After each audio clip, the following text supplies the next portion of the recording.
Et salut, bienvenue sur Tout m'intéresse. Aujourd'hui on est toujours avec la Spring mais on est sur autoroute et on va faire un petit test de charge rapide sur le chargeur Unity.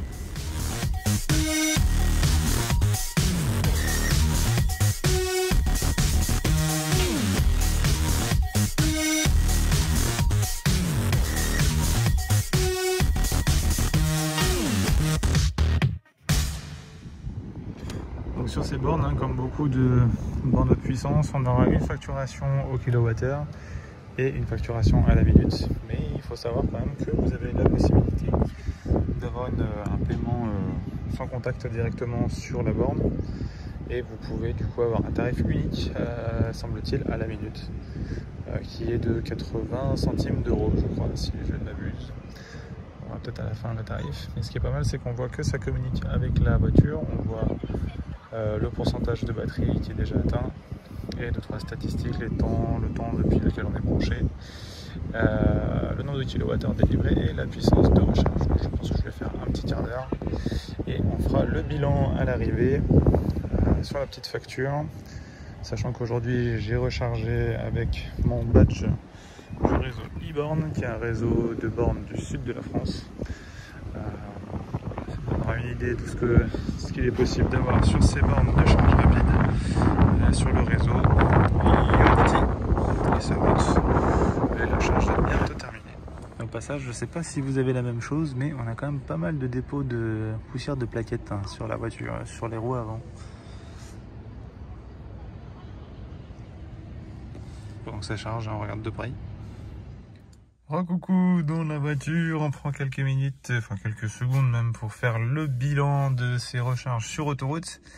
Le moins qu'on puisse dire, c'est que c'est quand même vachement inégal en termes de coût et en termes de, en termes de coût surtout, et de la manière dont les choses sont facturées. Donc pour rappel, moi cette fois-ci j'ai utilisé ma carte e-born qui est en fait une carte qui est liée avec l'appli Freshmile aussi, si vous verrez, si vous avez les applications, c'est les mêmes.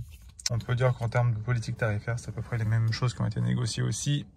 Je vais pas regarder dans le détail, mais bon, en tout cas, ça c'est un conseil. Regardez dans le détail avant de vous brancher.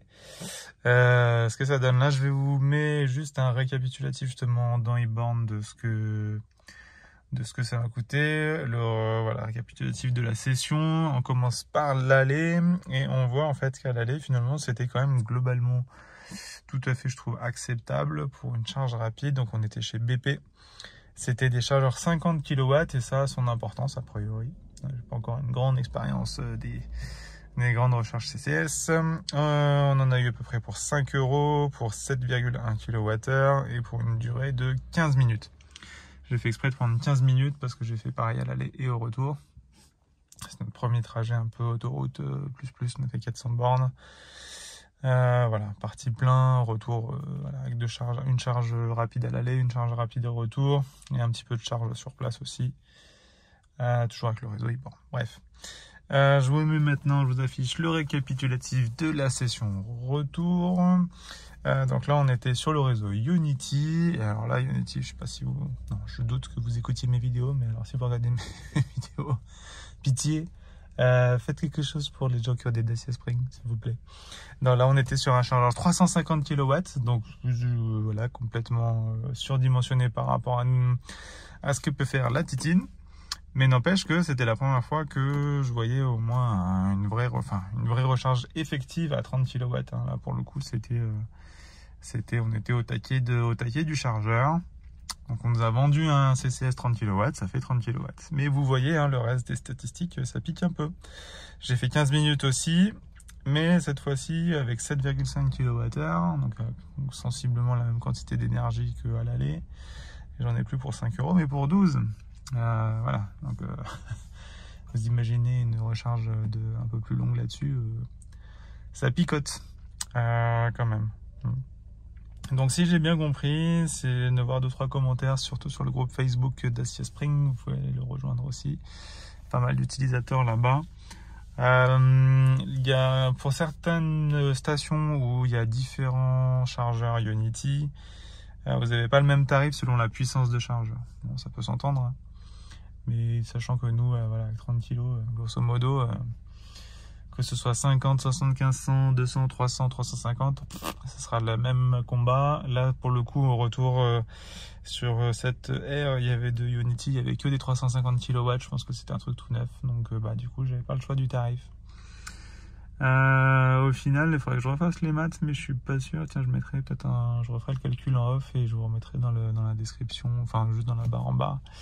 Il y avait un tarif disponible directement en payant sur la borne avec une CB qui était uniquement un tarif à la minute, tout compris, avec l'énergie incluse, quoi. Je me demande si c'était peut-être pas plus rentable au final que d'utiliser la carte. Enfin, ça demande normalement à faire des calculs à chaque fois, quoi. Du coup, voilà, j'enlève ça, de retour de le cockpit.